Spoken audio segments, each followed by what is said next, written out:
Hey fellas, it's Grizz over here at the Big Paw Garage. Just wanted to give you a little update here. The transition from doing mainly just styrene to working with die cast and that kind of stuff has already been slow.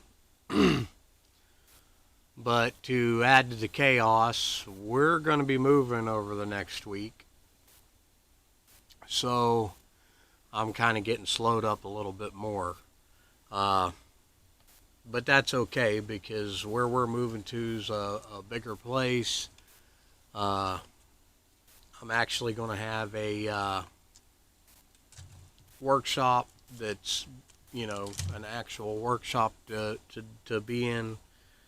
Last few years I've been working out of our bedroom, and I got like a 5 foot by 5 foot square to work from, which makes everything slower for me because I've got a mini belt sander and mini grinders. I got a mini drill press and all that stuff, and that stuff all has to be kept stored. And then if I need it, I gotta drag it out. Same with the airbrush. It just becomes a real hassle, and after a while it stops being a hobby and a pleasure. It becomes aggravating, and I kind of lose my drive because it's not like you can just, oh, okay, let me just shove this project aside and make room for this or that to so I can drill this one precise straight hole. Or so I've been kind of just dabbling. But I'm not a rich man by far. I kind of do this, out of pocket, a little here, a little there. And it takes time for me to save up for some things. I've saved probably for a year now just to get my 3D printer. Which I finally do have, and I'm starting to make a few things here and there. And I bought a little miniature laser engraver just to tinker with, to decide if I want to save up and get a bigger, laser engraver or cutter. Because I'm very methodical like that. I don't just do things on the fly and just jump into them head over heels. I do my research and such before I get into it. The printer that I bought, I can print things for my die cast projects. I can print things for my 1/24th and 25th scale projects, and I can even do stuff, a lot bigger. Because when I got into it, I saved up the cash. I bought the printer. I bought all the upgrades for it. Pretty soon I'll be able to work with TBU, PLA, PETG, carbon composites, your wood composites, that kind of stuff.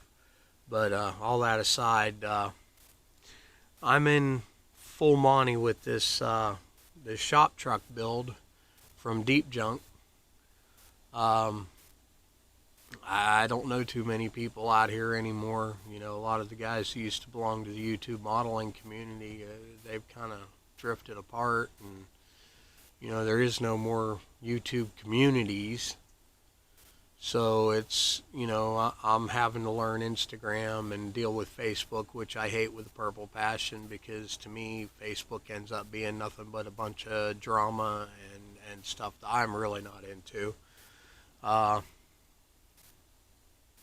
So I'm slowly but surely getting caught up to the mix here. I was out for a couple of years, a lot of health issues, and still got some of them, and but I'm working through that. I work a lot of hours. I average 50 or more a week on a 5-day work week, and I usually end up working 6 days a week. Um, as far as this issue, that Deep Junk had with these people having their say and quitting channels and throwing tantrums, and I don't deal with that stuff very well. If you don't like something I say and you feel like you need to unsubscribe because you didn't think that what I said was fitting to your opinion, by all means, man, hit the button. Don't bother posting me negative crap. I won't read it. I mean, I'll take constructive criticism every day, but if you're just out here to create drama and stomp your feet and type 6 paragraphs of how much you hate what I said, save your time. Just hit that unsubscribe button and move on, because trust me, I will. I don't play that game. I have learned over the years of having my YouTube channel for just the model cars that there's always going to be an idiot. People are welcome to voice their opinions. They're welcome to, constructively add to a conversation. But temper tantrums, cussing, having an absolute childish shit fit. I'll say it, an absolute childish shit fit. I'm not dealing with it. I don't care for it. I've been a styrene modeler since I was 13 years old. I've won awards. I've got some of my work published in a nationally printed catalog or calendar. Yeah, that's the word. I'm sorry. I've got, like I said, my health issues. Sometimes I get a little foggy in the noggin. I've got another one of my vehicles published in a book put out by a fellow by the name of Dr. Cranky, who put out a book specifically on modeling zombie hunter vehicles. I used to build hot rods, NASCAR, you name it, and I've built so much of it, I got to a point where I started to not work on anything for long periods of time, because after you've built so many engines and chassis and roll cages and there's only so many ways you can take a street car and make it full out, bad to the bone, drag ready, but yet keep it street. And I just got to a point where it burned me out. So I probably got 100 kits sitting on a shelf that, I get 2 here and there. But I'm really enjoying this post-apocalyptic thing, because it doesn't matter what I do to them. I can do anything I want, and I'm a scratch builder. I'm a heavy scratch builder. That's why I got the 3D printer, and I buy styrene in large quantities, and I've had kits, some of which are on my YouTube channels, in my videos there, if you go through and look at them. And I've probably got like 30 videos that YouTube's red flagged, and now I have to go back and redo them because, they heard a song in the background of the video when I was filming it, and I'm trying to infringe on somebody's whatever. I think that stuff's just kind of ridiculous. If I'm not selling your song and I'm not doing anything to profit off of your song, I don't see why, people need to be so ridiculous. But it is what it is. It's their rules. So I'll go through them and delete the audio files off of them, and then I'll just do voiceovers and start reposting them one by one. Because I do have cars in there where all I started out with was either a chassis or a body, and everything else is scratch built or kit bashed, and but that's what I like to do. And it's the same with these, the little die cast cars here. Some of them that I've already posted up, there's a few of them, the only thing I started out with was the base, and everything else went into a scrap bucket, because I get an idea in my head and I just go with it, and I don't pre-plan anything in the way of these cars or the models. I'll open it up, I'll start working on it, and where it goes, it chooses. I don't, I very rarely do I look at a kit and see an image in my head of what I'm going to do with it, or a little die cast car. I just open it up, start tinkering, and what comes, what comes. But anyway, I'm going to cut this short. Just want to let you guys know, that I am moving over the next week. So, yeah, videos are going to be kind of sketchy for about 2 weeks. But then once I get into the new shop and get things set up, because I'll have a bigger work surface and better lighting with the new camera that I got here, and we'll get some nice videos out to you. We'll get you some content that you can really, maybe find some interest in, and I'll finally have the room to where maybe I can enhance both diecast and the styrene world a little bit, and start sharing some of my knowledge and some of the ways I do things, and maybe we'll get a few tutorials out there. But I gotta say, I respect a lot of the guys that I've subscribed to.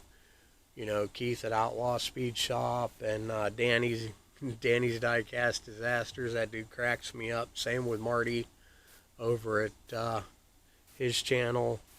Time Rider. I get enjoyment out of all these guys. Even some of the lesser guys, I hear them saying, it's not as good as it could be, or, I wished I could do things the way so-and-so does it. Man, just do your thing. The only person that has to like it in this world is you. So be it. And that's where I've been for years. I found out probably 20 years ago that I needed to stop worrying about who liked what I did and just worry about me liking it. Because as long as I like it, I'm good with it. Because guess whose shelf it's going to be on forever? Model cars, I've sold a few. I've had a couple people commission me for those. Die cast, yeah, probably not. My style's pretty... I don't do the gas lens thing so much. You're not going to find like laser guns and stuff like that on my cars unless somebody requests it.